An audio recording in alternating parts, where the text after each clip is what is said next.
Ire lóní ọmọ bá dúdú etí ẹ̀kọ́rọ̀, ọmọ ẹwà tó di ìrànlẹ̀ mi jẹ́ o. Ẹwà bá ń pọ̀ lọ́jọ́ ìbí òní o.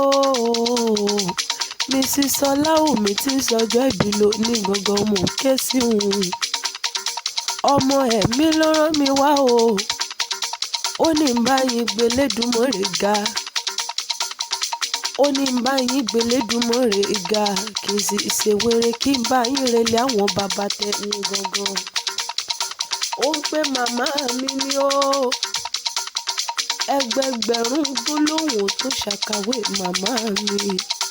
Adeola Ibadan ní ìṣẹ̀lẹ̀ àwọn yèyé mi bá rẹ bẹ́sẹ̀.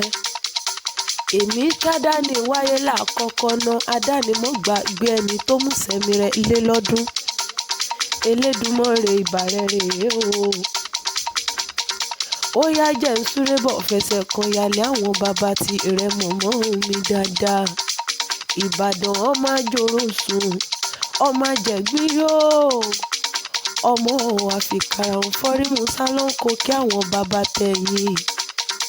Ẹ̀sà ògbín ní yàrá ògbójú, ọmọ rẹ̀ yànrún súnké sí. Ọmọ arólówó, ọmọ arólówó. Òkè gúlútú tí bàbá yín ti bá ṣàbàrí, ìgbósùrú tí bàbá yín ti bolókun. Olókun wá ní kéré, àṣàbàrí ọmọ ní kọjá nílé àwọn bàbá tẹ̀yìn gangan. Orógbó ló ní ẹgbó o. Obì ló ní obì kú dànù lórí ìtẹ̀yìn. Bó ti wá wù kẹ́pẹ́ láyé tó ẹni báwọn tọ́nà wò sáré ọmọ. Abiyamọ òdodo, ẹ ó pẹ́ láyé o. Àní bó ti wá wù kẹ́pẹ́ láyé tó ẹ ò mọ̀ ní rí ń gbé sọnù bí òun ṣe bí ọmọ. Ọmọ ẹ̀mí ló ní sọ fún yín wípé happy birthday to you.